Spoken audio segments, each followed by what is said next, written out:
Assalamualaikum warahmatullahi wabarakatuh. Perkenalkan, nama saya Reni Sanur dengan NIM 08191058 dari Program Studi Perencanaan Wilayah dan Kota.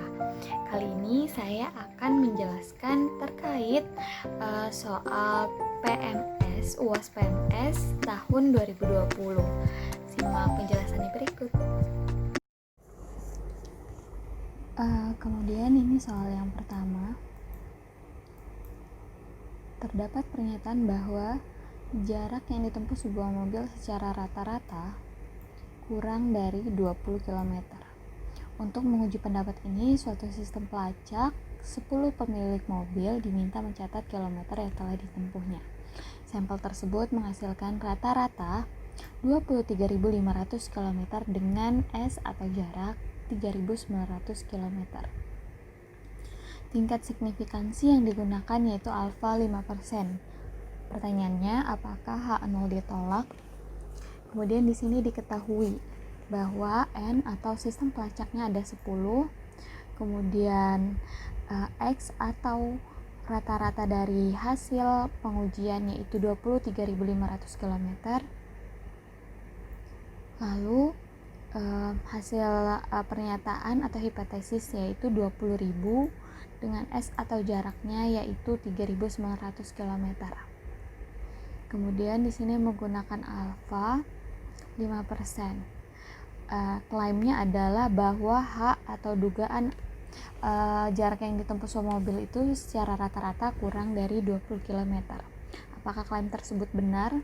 Kemudian yang pertanyaannya adalah apakah pernyataan klaim atau hipotesis mengandung sama dengan. Kemudian yang B, berapa nilai T alfa? Kemudian berapa nilai T hitung? Dan terakhir, bagaimana pernyataan kesimpulan yang tepat berdasarkan bukti sampel? Kemudian dijawab untuk pertanyaan yang pertama yaitu pembentukan hipotesis bahwa H0 yaitu rata-rata kurang dari 20.000. Kemudian untuk H1 bahwa rata-rata lebih dari 20.000 di sini kan. Wah, lebih dari 20.000. Berdasarkan hal tersebut, maka pertanyaan pertama bisa kita dapatkan yaitu berarti apakah pernyataan klaim atau hipotesis mengandung sama dengan, berarti jawabannya tidak. Berarti jawabannya adalah tidak. Kemudian ditanya kembali berapa nilai dari T alfa. Menentukan dari nilai T alfa yang pertama yaitu alfa sama dengan 5%. Kemudian 5% dijadikan desimal yaitu sama dengan T 0,05. Kemudian menentukan DF terlebih dahulu di mana DF yaitu sama dengan N dikurang sama 1 yaitu 10 dikurang 1 sama dengan 9. Kemudian untuk mencari nilai T 0,05 yaitu dengan melihat pada tabel T yang bisa dicari di internet, tabel T. Kemudian nanti melihat irisan antara DF sama dengan 9 dengan nilai T 0,05 yang didapatkan nanti hasilnya 1,833. Selanjutnya itu melakukan berarti untuk pertanyaan yang kedua yaitu B bahwa nilai T alfa yaitu sama dengan 1,833. Selanjutnya yaitu melakukan uji statistik untuk mendapatkan nilai T hitung. Di sini kita menggunakan rumus T hit sama dengan rata-rata minus H0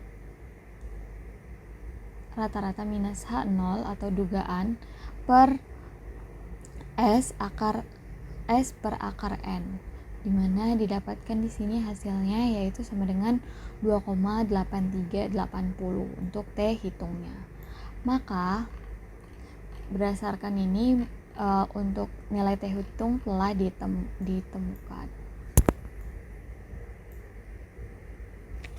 Selanjutnya yaitu membandingkan nilai T dengan nilai T hit. Bahwa nilai T alfa atau nilai tadi yang berdasarkan teori itu adalah 1,833, sedangkan nilai T hitung yaitu 2,8380. Maka berdasarkan perhitungan tersebut diketahui bahwa T hitung lebih besar daripada T alfa atau T 0,05. Berdasarkan peraturan dari dugaan atau hipotesis teori hipotesis, maka kesimpulannya tidak ada bukti dan sampel yang cukup untuk mendukung klaim bahwa jarak yang ditempuh sebuah mobil secara rata-rata kurang dari 20.000 km atau klaim atas pernyataan yang pertama tadi ini itu klaimnya salah. Kemudian lanjut pada soal nomor 2. Sebuah dadu dilemparkan sebanyak 20 kali dan ternyata sisi angka ganjil hanya muncul 5 kali. Padahal baik sisi angka ganjil maupun angka genap seharusnya memiliki proporsi kemunculan yang sama. Dalam hal ini merupakan dugaan sebelum dadu dicoba untuk dilemparkan sebanyak 20 kali. Taraf signifikansi yang digunakan adalah 5%. Maka tentukan yang pertama, apakah pernyataan klaim atau hipotesis mengandung sama dengan berapa nilai Z alfa per 2 atau taraf signifikansi per 2, kemudian berapa nilai Z hitung dan apakah H0 ditolak, dan bagaimana pernyataan kesimpulan yang tepat berdasarkan bulletin sampel. Kemudian diketahui bahwa N salah, di sini harusnya X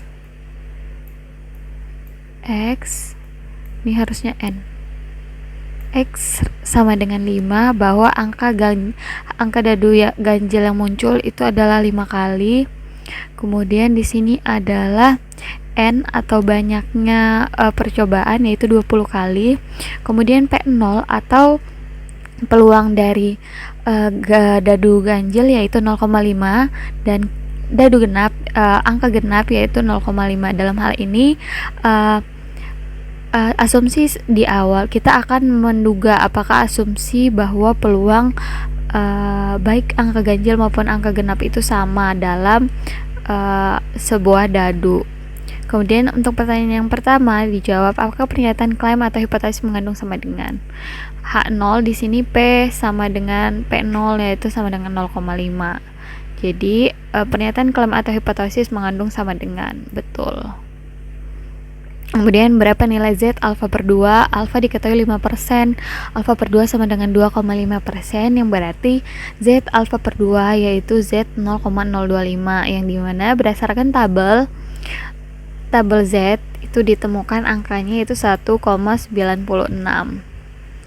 Kemudian berapa nilai Z hitung? Kita lakukan uji statistik. Di sini kita menggunakan rumus pengujian proporsi, yang dimana rumusnya itu X minus N P0 akar N P0 kali Q0. Dimasukin angkanya, kemudian ditemukan bahwa hasilnya adalah 5 minus 10 per akar 5, yang dimana hasilnya minus 2,236. Pertanyaannya, apakah H0 ditolak? Dalam uji proporsi, jika Z hit kurang dari Z alfa per 2, maka keputusan H0 diterima. Dan sebaliknya, di sini Z hit kurang dari Z alfa per 2, di mana Z hitnya minus dan Z alfa per 2 nya ini positif, maka bisa diterima bahwa keputusannya H0 itu diterima. Atau di sini dapat disimpulkan bahwa tidak ada cukup bukti untuk menjamin penolakan klaim bahwa baik sisi angka ganjil maupun angka genap seharusnya memiliki proporsi kemunculan yang sama. Berarti bahwa pernyataan bahwa sisi angka ganjil maupun angka genap memiliki proporsi kemunculan yang sama adalah benar. Selanjutnya yaitu soal nomor 3. Suatu perubahan dalam cara pengobatan pasien COVID-19 sedang direncanakan. Sampel diambil dari cara lama maupun yang baru untuk melihat apakah cara baru tersebut memberikan penyembuhan yang lebih baik dalam waktu 7 hari.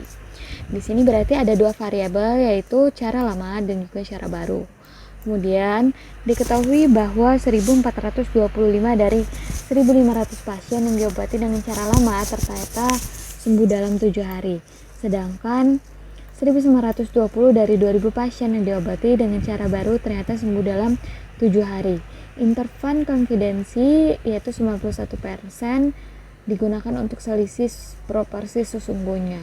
Kemudian pertanyaannya adalah berapa nilai alfa per 2, berapa nilai Z alfa per 2, kemudian apakah nilai selisih proporsi yang sesungguhnya terletak di antara bilangan negatif dan positif. Ini berarti kita harus menggunakan rumus uji selisih proporsi. Kemudian diketahui bahwa alfa sama dengan 9% dari hasil 100% dikurangin 91%.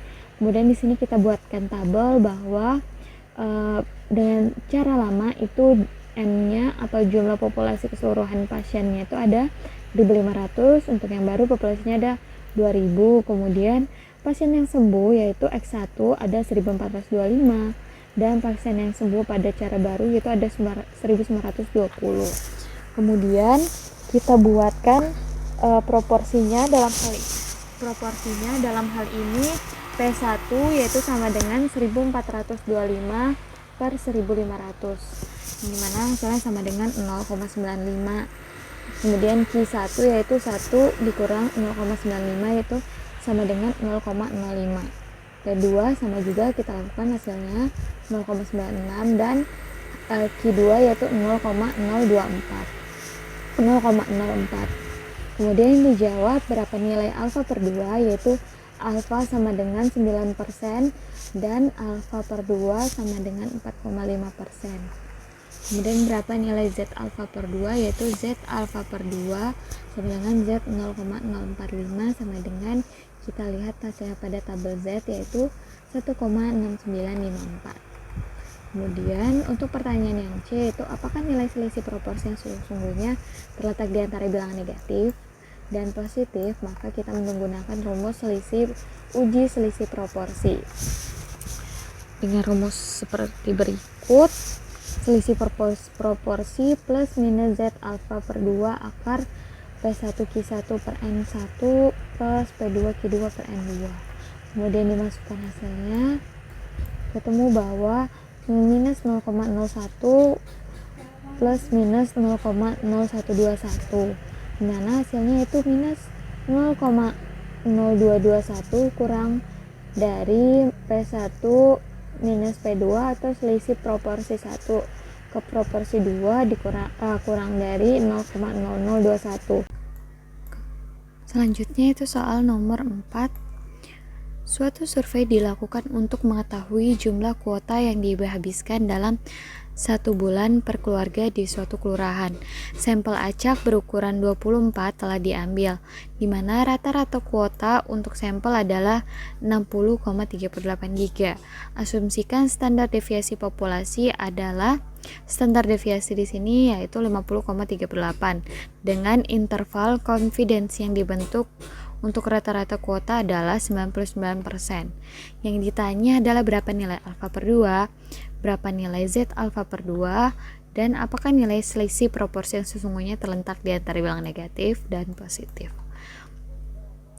Di sini kita menggunakan rumus dengan standar pengujian dengan standar deviasi diketahui, di mana N sama dengan 24, rata-rata sama dengan 60,8 dan standar deviasinya yaitu 50,38 dengan interval konfidensi yaitu 99%.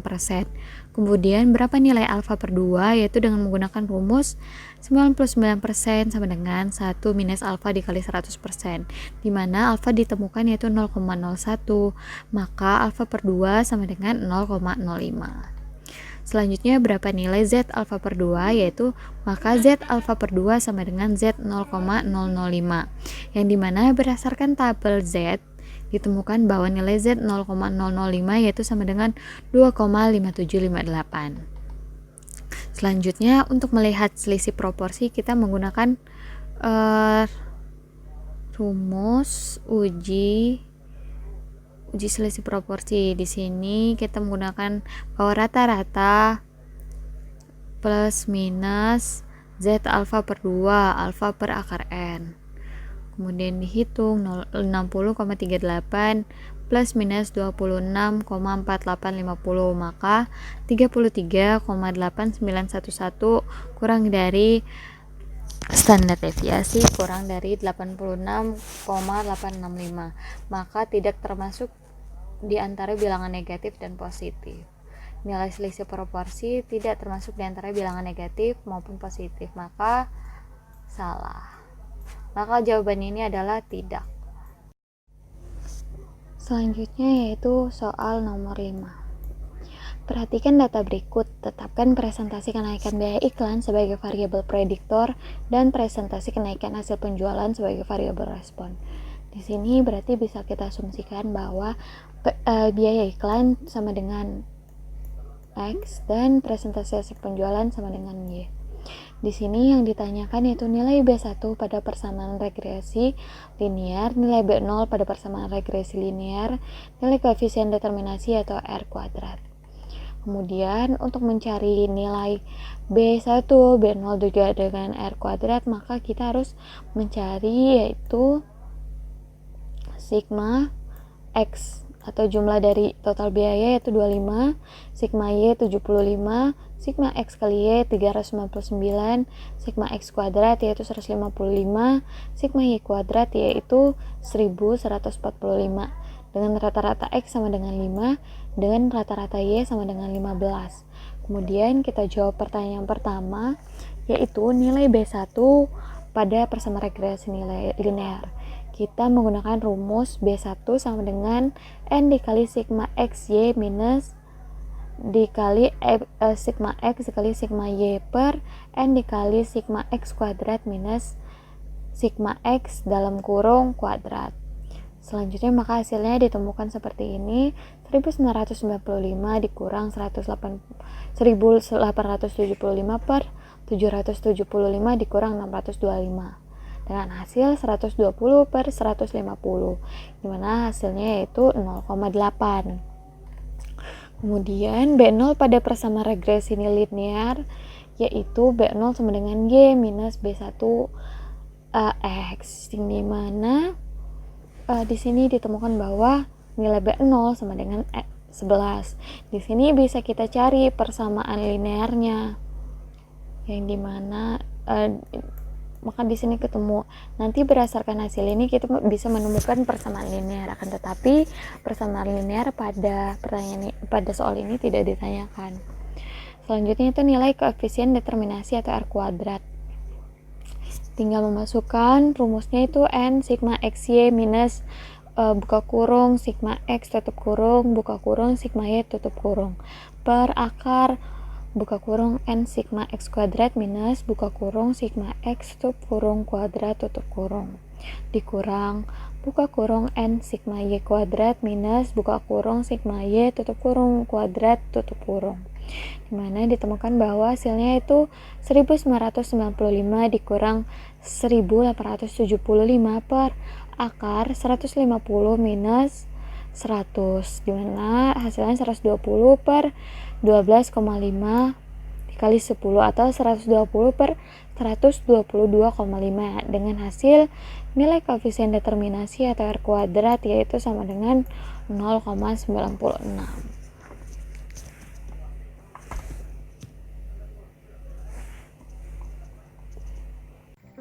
Sekian pembahasan soal-soal ujian akhir semester PMS. Apabila ada kurang, saya mohon maaf. Dan wassalamualaikum warahmatullahi wabarakatuh. Terima kasih.